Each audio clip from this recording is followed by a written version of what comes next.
Gulfstream G800, the 8,200 nautical mile machine that turns distance into downtime.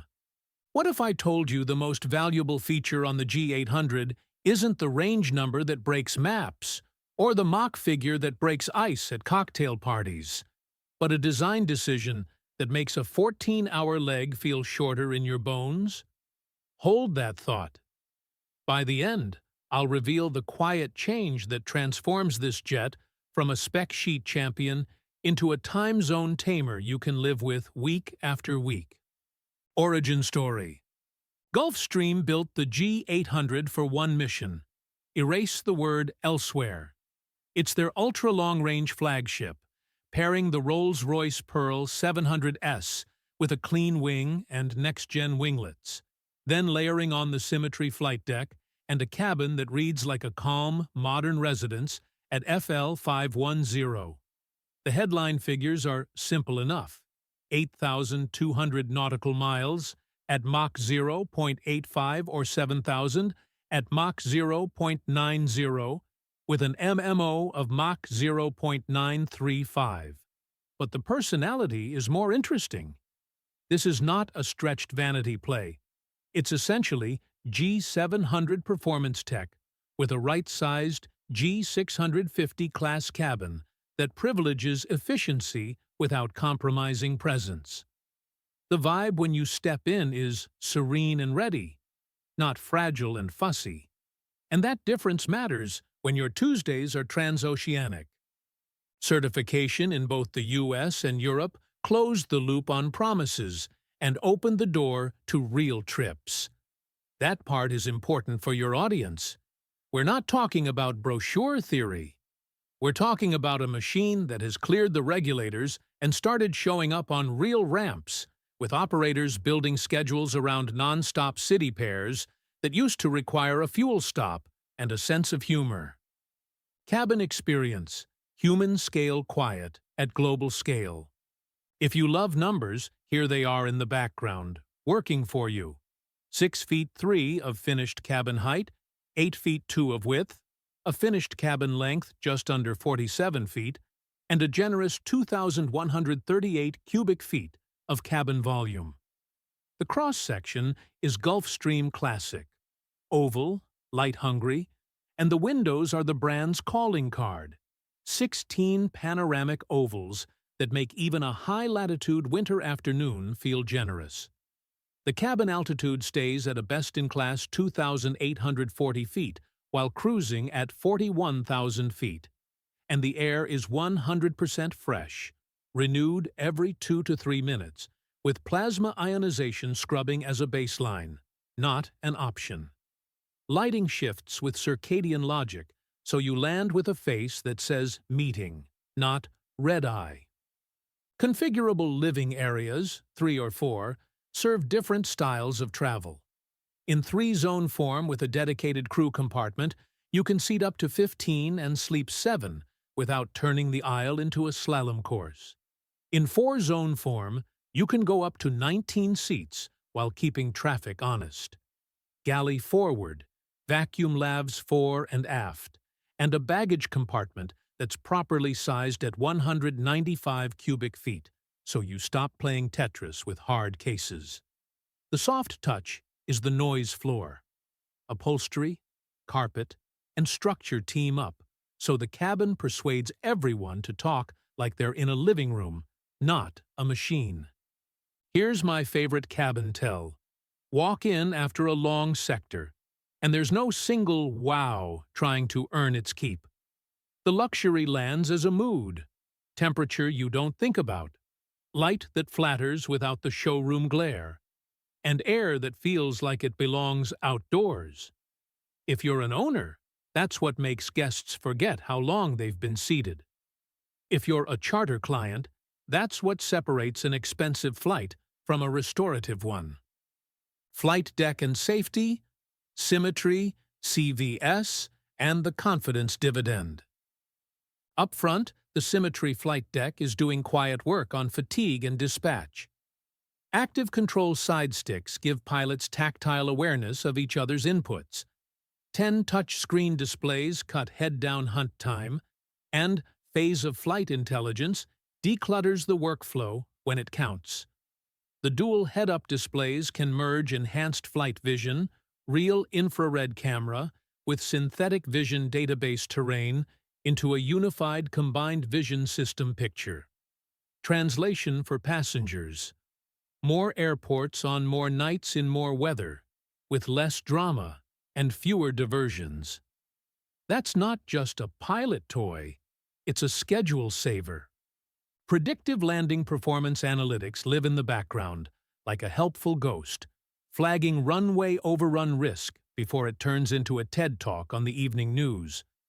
And for those who read spec tables like novels, the takeoff distance number, 5,812 feet at sea level, ISA at MTOW, keeps the network of practical airports robust for a machine with this kind of range.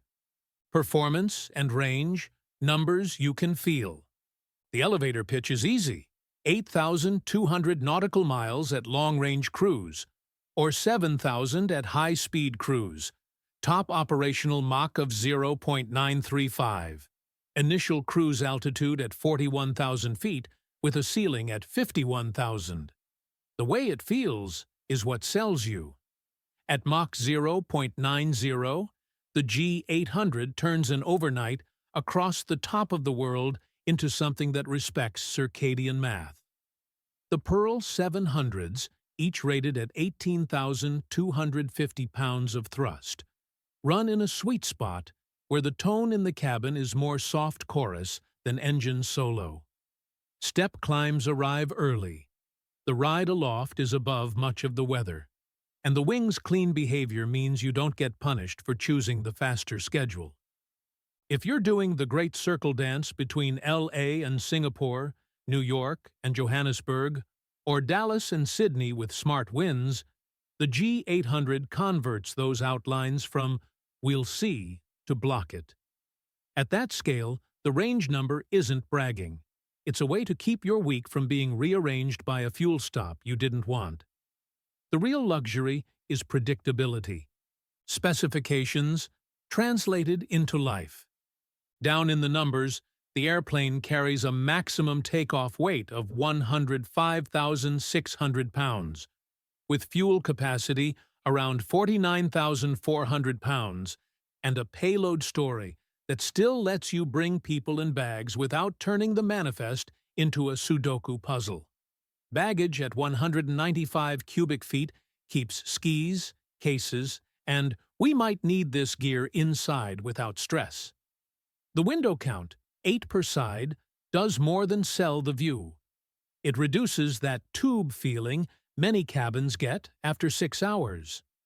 And the completed cabin dims let the design team build zones that feel like rooms rather than a corridor made to look like a room.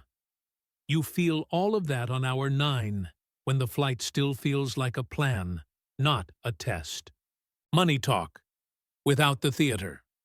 Let's answer the questions that drive comments. Acquisition first. Widely quoted baseline pricing for a new G800 sits in the upper 70s millions of dollars. Call it around 71 to 72 million before you start layering on the interior, connectivity, and program choices that make your aircraft yours. As equipped, expect many customer examples to push into the low 80s, which is exactly where the capability and cabin compete. That's not trying to be coy. That's how modern, top-tier business jets are actually sold and delivered. Operating reality matters more than sticker. For planning, U.S. operators peg all-in hourly costs in a high single-thousand band for variable spend, with annualized totals in the low to mid-single-digit millions depending on utilization, fuel, crew complement, insurance, and where you park. Charter readers want the rate card. Early U.S. market bands have been appearing in the mid-teens per flight hour, with availability still ramping because deliveries have just begun. The point isn't the exact decimal, it's the value proposition. You're buying hours of usable life back, not just seats and speed. Comparisons that actually help. Against the Global 8000, the debate is less about can it go and more about how do you like to go. One brand leans slightly toward absolute peak speed bragging rights. Gulfstream counters with the broad efficiency plus comfort envelope and the living area logic that long-haul families and teams crave. Against legacy G650ER fleets, the G800 is the step forward in avionics, noise, and long range at higher cruise, all the things your body measures even when your Instagram doesn't. If you're choosing between a brand new G700 and a G800, the calculus is simple. Do you want the longest cabin in class or the most range in class? Gulfstream lets you pick your poison. Your mission profile will pick for you. A day you'll actually live. Picture an evening departure out of the Northeast, bound for Southeast Asia. Taxi feels brisk, climb is purposeful, and the cabin vibe settles by minute 20. First course lands in a quiet dining zone where the airflow is noticeable only by how comfortable it is. After dinner, the lighting rolls toward amber, the cabin altitude stays low, and the hum becomes white noise-friendly for actual sleep. The wake-up isn't theatrical, it's civilized. Coffee, stretch, a glance at the window that looks like a widescreen art installation, then arrival, with heads-up displays buying you a less dramatic approach, even when the marine layer is doing its thing. If your measure of success is, I'm sharp by 10 a.m., this is the tool. Crew choreography and service flow. A jet this capable can be let down by a cabin that fights the crew. The G800 avoids that pitfall with galleys that function at pace, doorways that don't pinch, and lav placements that don't spark traffic jams. The forward galley approach concentrates prep where it belongs and keeps the rest of the cabin feeling like a home instead of a hallway. That shows up as fewer interruptions, better timing, and a sense that the airplane stays out of your way. The quietest compliment I can give a cabin is that you don't talk about it mid-flight. This one earns that line. Sustainability and practical wins. Nobody buys a long-range jet to win a virtue signaling contest, but everyone appreciates burn that's lower than it used to be. The Pearl 700s and the aerodynamic package are tuned for meaningful fuel efficiency gains over predecessor fleets, and the airplane is fully compatible with higher blends of sustainable aviation fuel whenever the route and supply chain cooperate. You may not change the world from seat 2A, but you can shave your footprint at the margins where it actually adds up across a year. Who the G800 is really for. If you love the world but hate layovers, if you need to move people across oceans without giving away the next day, if your business model says same calendar, more map, this is your jet. Founders who live on non-stop lanes between North America, the Middle East, and Asia feel the value immediately. Families who refuse to trade sleep quality for bragging rights notice after the first trip. And for operators who measure dispatch and retention, the Symmetry plus CVS combo is more than a slide in a deck. It's a hiring and scheduling asset. My take. I live in spec tables, but the airplanes I respect are the ones that turn numbers into feelings. The G800 does it with a cabin that's quieter than your expectations, a flight deck that quietly expands your options, and a range envelope that treats oceans like rivers. If peak speed headlines are your hobby, you'll find them elsewhere. If arriving useful is your KPI, this is the shortlist. And yes, I have been known to sit by those windows for 10 minutes after landing, pretending I'm still at altitude. Don't judge me. The reveal. You waited for the secret, so here it is.